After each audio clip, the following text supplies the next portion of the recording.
Welcome back. Now Manali lives in South Auckland with her husband and his son.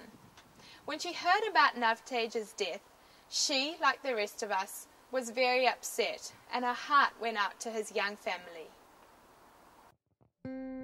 Manali came to New Zealand in 2006 and is now settled in South Auckland with her one son and her husband. At the age of 27, Manali lost her eyesight. When Manali heard about the brutal killing of Navtej Singh, she was shocked. मैंने नवतेज सिंह जी के murder के बारे में radio पे से सुना और मुझे काफ़ी शौक लगा। शौक इस वजह से लगा कि यहाँ पे जब आए थे तो ये सोच के आए थे और ऐसा सुना था कि ये काफ़ी पीसफुल कंट्री है। और शौक लगने का दूसरा कारण ये भी था कि एक छोटी सी चीज़ के लिए, मतलब कुछ बोतल बियर के लिए इतनी बड़ी बात, मतलब किसी की जान ले लेना, तो वो शॉकिंग था। और दूसरा ये सोच के कि जो लॉस, मतलब एक पर्सन के चले जाने से जो लॉस होती है वो तो किसी भी हाल में और किसी भी तरह से भरी नहीं जा सकती। तो मतलब उनके चले जाने के बाद उनके परिवार वालों का क्या होगा और कैसे होगा भी तो कैसे होगा, जैसे कि उन सबके हाल कैसे होंगे, उनकी बहनें जो थी, उनके माता पिता जो थे, उनकी पत्नी, उनकी जो तीनों बेटियां थी, तो उनका क्या होगा। तो ये सोच के काफ़ी ऐसे दर्द हो गया और एकदम से शौक लगा कि पीसफुल कंट्री में ऐसा भी हो सकता है। और ये जो शौक था वो दिमाग से हट ही नहीं रहा था। तो पता नहीं क्या ऐसे हुआ मन में कि कविता तो मैंने कभी पहले की नहीं थी, एक लाइन भी कभी नहीं लिखी थी, लेकिन ये सोच के और ये दिमाग से जा ही नहीं रहा था। तो सोचा क्यों ना कुछ करूँ और किस तरह करूँ कि ये बाहर आ जाए। तो मैंने फिर कविता लिख डाली उस पर। And she decided to dedicate a poem to Navtej Singh. And since it was Manali's first poem, writing it wasn't an easy job. कविता पहले कभी नहीं लिखी थी, एक लाइन भी नहीं लिखी थी जैसे मैंने कहा, लेकिन वैसे आसान भी था और मुश्किल भी था। मुश्किल इस वजह से था कि कैसे, मतलब वो जो फीलिंग्स जो अंदर है उनको शब्दों में और पेपर पे कैसे लेके आऊँ, कैसे बताऊँ कि क्या हो रहा है, क्या फील हो रहा है अंदर से, ये सुन के, ऐसी अजीब सी घटना सुन के कैसे फील हो रहा है। तो वो सारी फीलिंग्स वर्ड्स में ले आना और मतलब ऐसे ही होनी चाहिए कि कोई सुनने को भी तैयार हो, इतनी खराबी ना लगे, और अगर कोई परिवार वाला सुन रहा है तो उनको भी दर्द ना हो। तो एक समझ लो एक डेडिकेशन भी है, एक मेरी ये प्रेयर भी है और एक श्रद्धांजलि भी है इस कविता में। मतलब तीनों को शामिल करने की कोशिश की।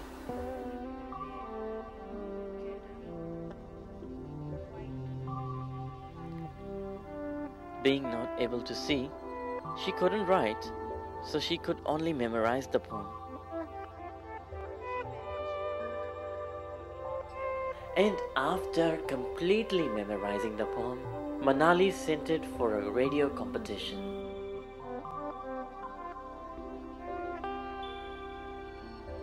ऐसे था तो मैंने सोचा कि अगर सबको सुनानी है तो ये ही एक माध्यम है, तो मैंने अपनी कविता उसमें शामिल कर दी।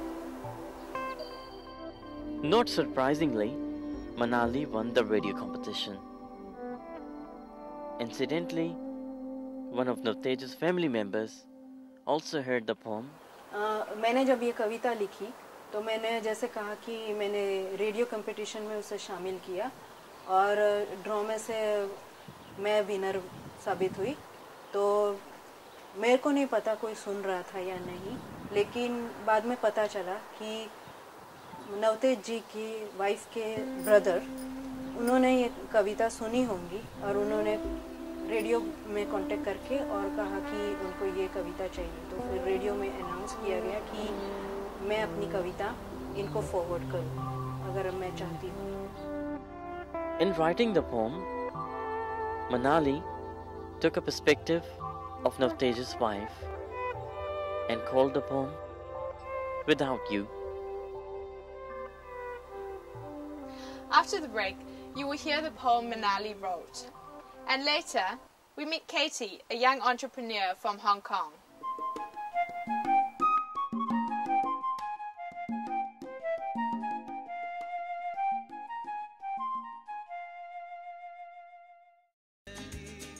Ready for a change? Great beaches, 7-star hotels, out-of-this-world dining experiences. Plan an exotic holiday to Dubai with Pan World Travels and we'll give you the best deal. Call us on 815-3595 and we'll give you a free quote. St. George Pharmacy, your one-stop shop for all your needs. We have medicines, beauty products, gifts, and much, much more. So come in today and talk to us at St. George Pharmacy on St. George Street in Papatoetoe. See you there. St. George Pharmacy, your one-stop shop for all your needs. We have medicines, beauty products, gifts, and much, much more. So come in today and talk to us at St. George Pharmacy on St. George Street in Papatoetoe. See you there.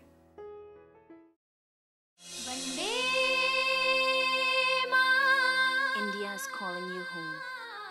Visit us today on Sandringham Road and we'll help you with your travel deals, or call us on 815-3595 and we'll give you a free quote.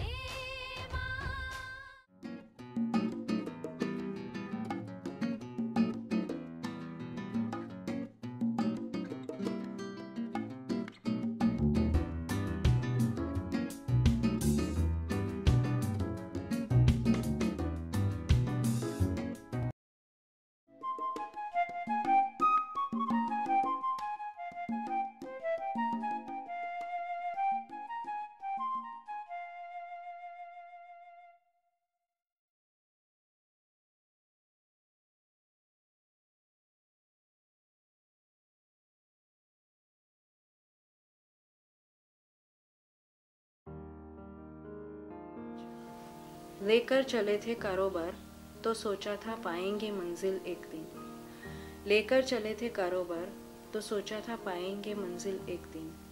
सपनों के महल जो सजाए थे सोचा था संवारेंगे एक दिन।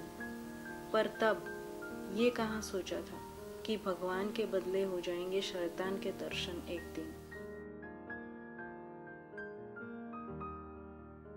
रात के साये में आए थे लेने जहर, लेकर हाथ में मौत की दावत।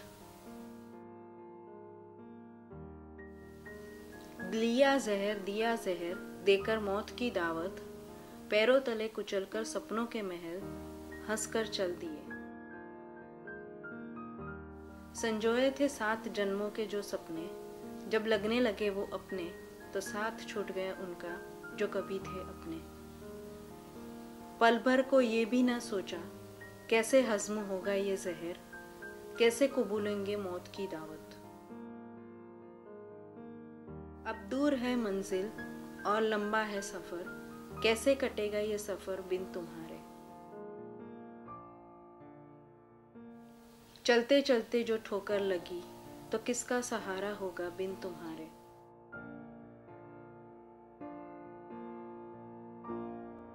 जिंदगी के तेज थपेड़े जब सताएंगे तो किसका सहारा होगा बिन तुम्हारे।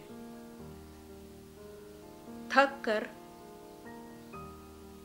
कर पल भर को सोना चाहा आपकी बाहों में तो किसकी बाहें होंगी बिन तुम्हारे।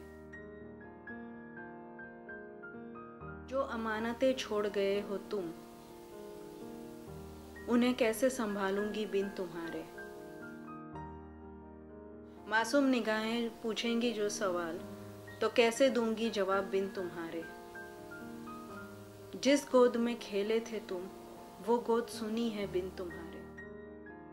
जिन उंगलियों को पकड़कर चलना सीखा था वो उंगलियां तरस रही है बिन तुम्हारे। आई जो करवा चौथ की रातें तो किसकी लंबी उम्र की दुआ मांगूंगी बिन तुम्हारे। आए जो राखी का त्योहार तो बहनें किसकी कलाई पे राखी बांधेंगी बिन तुम्हारे। भूले से भी कभी आ जाओ देखने हाल मेरा बिन तुम्हारे। हर आहट एहसास दिलाती है कि तुम हो, पर कौन देगा दस्तक बिन तुम्हारे।